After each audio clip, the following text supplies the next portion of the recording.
WCBI News at 6 starts now. Good evening. Thank you for joining us. Over 60,000 unemployment claims have been filed in Alabama this past week. 59,000 of those claims were COVID-19 related. Pickens County has 162 new unemployment claims. Lamar County has 102. The majority of those claims came from manufacturing, accommodation and food services, and retail industries. Well, Mississippi, like Alabama, has taken a big hit in the accommodations business. Hotels are seeing a really big impact. Shelter-in-place orders naturally mean fewer people are traveling, and hotels depend on those travelers to keep their doors open. Our Quentin Smith talked with two local hotels experiencing fewer bookings.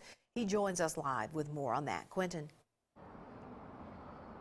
Yeah, Andrea, hotels are used to being filled with guests, but empty rooms like this one are now becoming a common thing. Hotels all across the area are seeing slow business, and it's causing some workers to be laid off.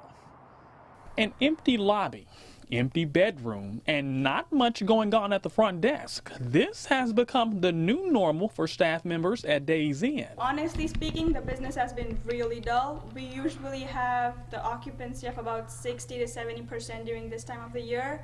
But because of the COVID-19, we have about 30% of the occupancy. Nitri Patel works at the front desk and says this weekend was going to be a big moneymaker because of the large number of people coming into town for graduation. We were booked for the weekend, and we had some people call in just to have their names down. So if the rooms get canceled, they can have their rooms. But because of the coronavirus, the ceremony got canceled, and then they all just canceled their reservations. But this hotel isn't alone. The Holiday Inn is also feeling the impacts of COVID-19. Our business was severely impacted. We still maintain rooms every night. We're still in the double digits, which is great. We're starting to have a little bit of a comeback now, but it hurt us a lot. We had to lay employees off. Despite business being slow, staff members are still working hard to keep themselves and their guests safe. Workers are wearing PPE and constantly wiping and cleaning the bedrooms and the entire building. Buttons for the elevator would normally wipe down once or twice a day. Now we're having to wipe it down every hour or so. Anywhere where the guest is going to have contact or the staff's going to have contact, we're wiping down multiple times a day. At Days Inn, Patel says workers are taking those same preventative measures. In fact, employees are encouraged not to leave the hotel just so they won't put anyone at risk. We have a couple of workers who've been staying here for over a month. So it's good for us to keep them safe, and even if they go out and if they bring it in, it's going to be harmful for us and the guests at the same time. Now, both hotels say this is usually their busy time of year with graduations, college athletics, and local events that were all set to take place in the coming weeks. In the meantime, they're going to stay open while also following CDC guidelines. Workers say they think things will remain this way until the economy reopens. We're live in Columbus. Quentin Smith, WCBI News. Well, many airports are also seeing a decline in travelers due to coronavirus. A new order, though, is ensuring that air travel continues. The federal government is requiring airlines to maintain a certain number of flights per week if they're receiving money from the CARES Act. This allows airports to provide a minimum level of service to communities. It's a very tough time for our country. It's walking a fine line between keeping the system open and the financial aspect of it. We're glad to see that we're still getting some air service, and we expect to see it to grow back to where we were as our economy grows.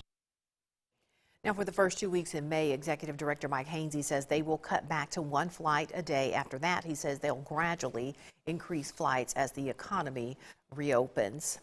Well, you're getting more gas for your buck at the pump lately. I'm sure you've noticed this. In recent weeks, gas prices have steadily decreased here in Mississippi. Fair Oil Company President Johnny Fair says COVID-19 is impacting those prices. He says the reason is there just aren't many places to go.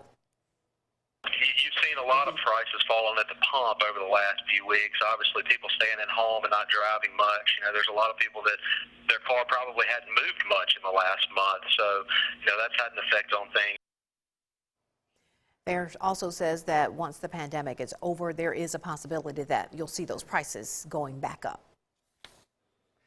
Weather-wise, today we've had some rain and storms around the region, some clearing though in parts of the area this afternoon. That's our time lapse from Tupelo, some developing sunshine across our region. Still some cloud cover out there, most of the heavy rain now off to the east of our area. Let's just say all of it. Just a few isolated showers across the region right now. But as we go into this evening, partly cloudy skies gradually cooling down. Those clouds will thin out a little bit. Lows down into the lower 50s here. Tomorrow, your Friday, partly cloudy, dry during the daylight hours, upper 70s to around 80. Tomorrow evening and tomorrow night, we'll have a chance for a few storms as another system comes our way.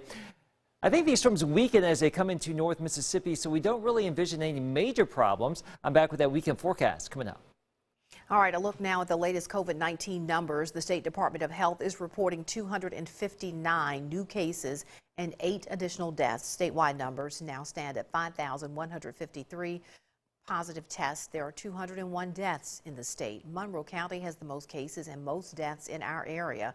109 people in that county have the virus. 8 of the 9 people that have died were in long-term care facilities. Calhoun, Chickasaw, Lafayette, Lee, and Oktibbeha all have more than 40 cases. Lowndes County has 36 cases. Winston County has 37. Women and African Americans have the highest number of cases in the state. Of those cases investigated, nearly 21% required the person to be hospitalized. More than 53,000 people so far have been tested.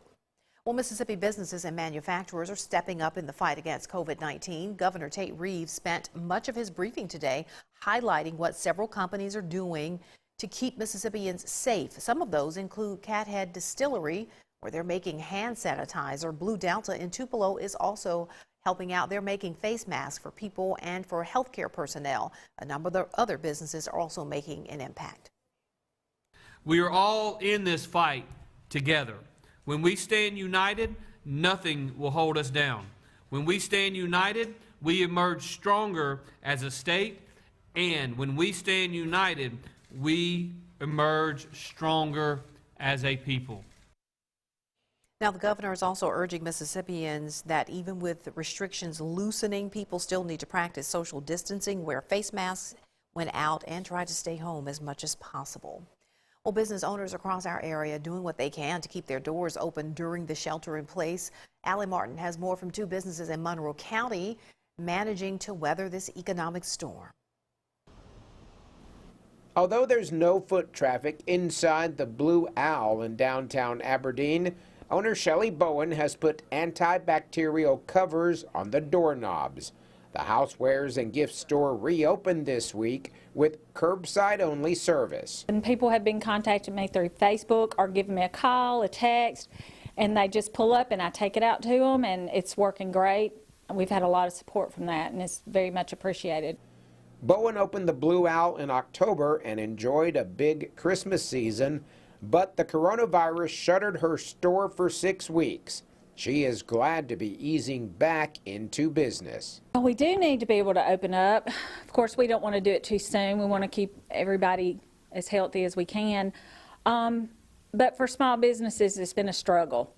And we still have bills to pay. And a lot of us haven't gotten a stimulus yet or any kind of funding. But I think the sooner we get open, the better it'll be. In Amory, businesses along Main Street are adapting. The Coffee Pot is open 3 days a week for curbside service only, and business has been steady.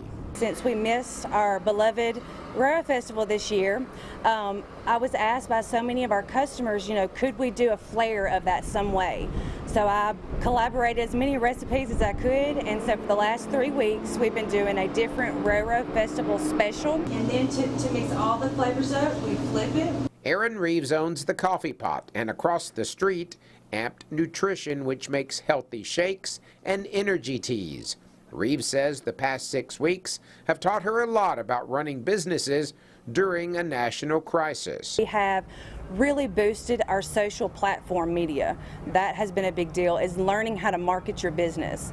And so through marketing of our business and changing up our menu just a little bit and kind of giving people just a little different taste of what they wanted has helped our business. And we plan to continue this throughout our business until forever. Reeves is making business plans for the future. The coffee pot and Amped Nutrition will soon be under one roof in a vacant building on the other side of Main Street. In Amory, Allie Martin, WCBI News. And business owners say they look forward to having customers back inside their stores and restaurants when the shelter-in-place orders are eased.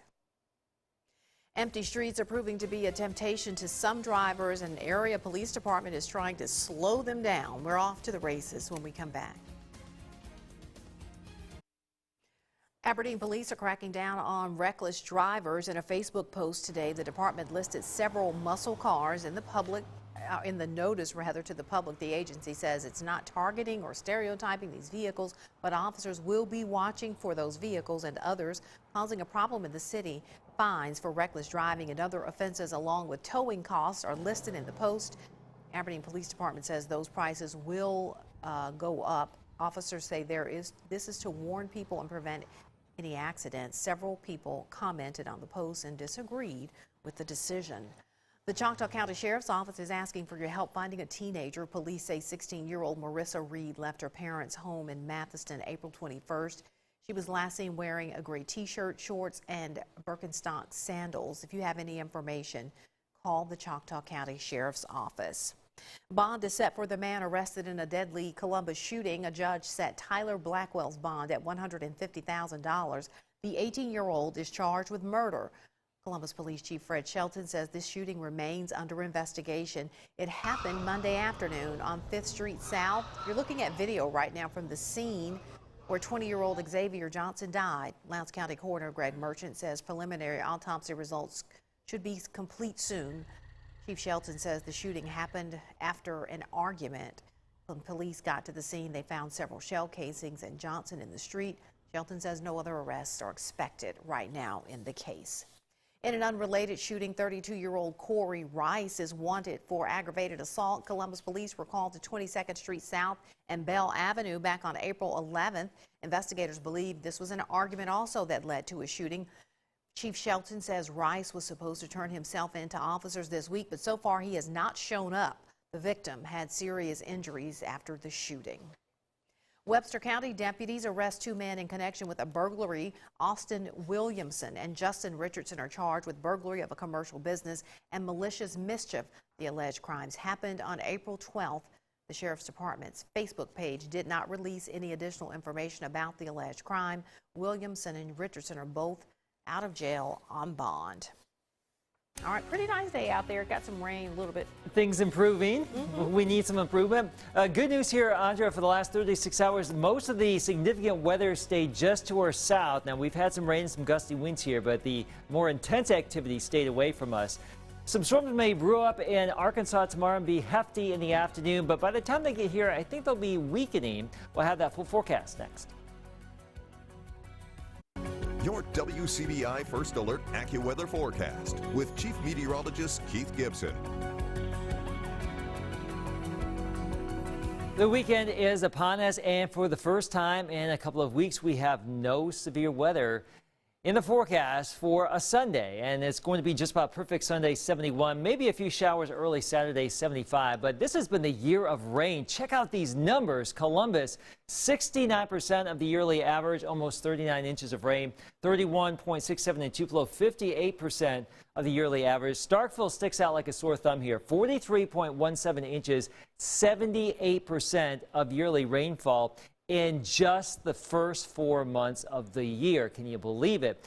Almost 80% of the rain that we would have in the entire year in Starkville has fallen already. So it's going to be a wet year most likely. Another system late tomorrow into early Saturday. Rain chances here also Tuesday and Wednesday. This one probably will promise more heavier rain and maybe some stronger storms. And this is our Louisville, Mississippi time lapse from today. Clouds, gloomy conditions this morning, even a few isolated thunder showers this afternoon. We ushered in some of that blue sky, and things are shaping up to be pretty good as we get into the latter part of tonight as those clouds officially go away. Right now, just a few blips on radar here across the northern reaches of the area. We have seen some showers and storms over here in Alabama. Those were hail producers earlier. They are weakening. Bigger storms in Florida and Georgia right now. Still some severe thunderstorm and tornado warnings down that way, but around here things are settling down pretty active over the last 36 hours. Lows tonight down into the lower 50s, so quiet. That wind will relax a little bit. It's a little bit breezy out there right now, but the wind is going to relax. Tomorrow, mostly sunny to partly cloudy during the daylight hours. Look at this. Upper 70s to around 80 degrees. The wind not as strong. It's looking pretty good here. 77 or 78 degrees for you in Tupelo and Pontotoc. 77, a pretty popular number. Lucky 7s here in Lamar County here on our Friday. So things are looking pretty good in the morning. We should start out with a lot of sunshine as we go throughout the course of the day. Widespread sunshine, friendly clouds too. Tomorrow evening, we'll be watching storms in Arkansas. There they are, brewing in the late afternoon. Some of those will come our way in the evening. It looks like they will weaken as the moisture is just really not going to be supportive of a lot of robust activity here in our area, and that's great news. We love to see that. Hopefully that trend continues. Some clouds and some showers may linger early Saturday before those go away, and that means we have a great weekend here, as we just talked about. So there's your AccuWeather 7-day forecast. Still nice on Monday, 75 degrees. Saturday afternoon through Monday, excellent. Some more wet weather late Tuesday into Wednesday. Okolona native Cam Smith has battled through injury and adversity to keep his dreams alive. Next stop, D1 basketball. Hear his story next in sports. WCBI Sports with Tom Ebel is brought to you by your local Ford dealers. Go further. If you played any sport growing up, then you probably remember the dreams of playing in college, maybe even on the professional stage. That's an accomplishment not many reach in a lifetime.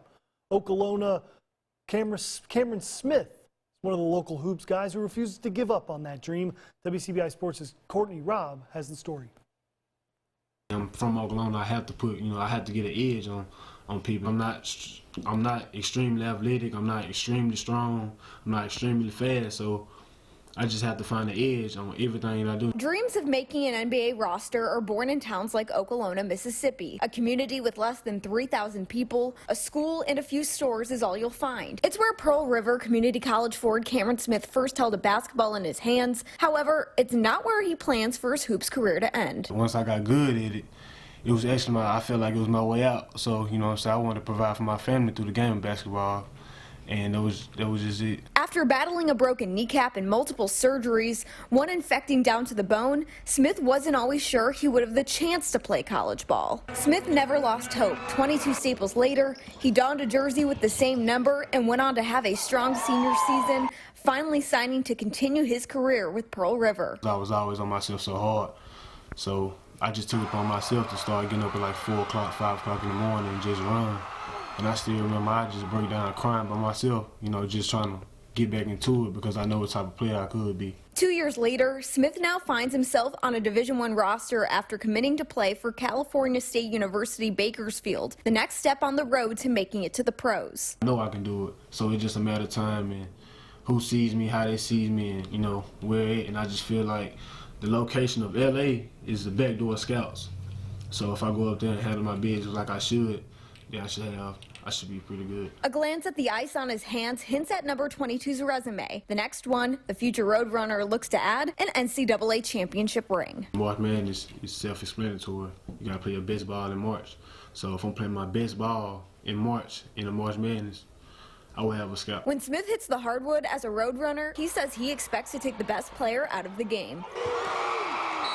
Reporting in Okolona, Courtney Robb, WCBI Sports. Smith will play for former Ole Miss men's basketball coach Rod Barnes at CSU Bakersfield. Mississippi State rising senior Abdul Adu will throw his name into the 2020 NBA draft process, but will maintain his eligibility. Reports say it's highly likely Adu will return to campus in 2020. The process is similar to what Reggie Perry and others did in 2018, receiving evaluations from NBA scouts while still being able to return to college. Adu averaged 6 points, 7 rebounds, and 2 blocks for the Bulldogs this past season. Live sports are back. All eyes will be on the NFL draft tonight. The 3-day event kicking off tonight with the first round. For some fun, let's do some mock drafting, seeing where the stars we watched on Saturdays will end up on Sundays. This mock draft comes from CBS Sports. No Bulldogs or Rebels projected in the first round, but Cam Dantzler to the Rams is the first guy off the board in the second. Starkville native Willie Gay projected to the Bengals in the third. Tyree Phillips to the Seahawks in the fourth. Next round, Ole Miss defensive tackle Benito Jones to Seattle in the fifth. MSU offensive lineman Darrell Williams projected to the Los Angeles Chargers in the 6th round, and a pair of Bulldogs off the board in the 7th. Projections having Brian Cole to Miami, as well as Chauncey Rivers to Atlanta. These are all projections. We'll find out a little bit more in just under a half hour. The draft kicks off at 7. That's it for sports. Last look at your forecast next. Looking pretty good at this hour. A live view with our Alpha Insurance Camera Network. You can see a mix of sun and clouds out there. It should be a great evening to be out and about across North Mississippi and West Alabama. Gradually cooling down. Tomorrow, pretty nice. A chance for some evening storms. Your weekend, though, looking great. Andrea, I'm really excited. No tracking severe weather this weekend. I love it. Congratulations. Thank you Enjoy so much. yourself. We've earned it. That's the news at 6. Enjoy the rest of your Thursday evening.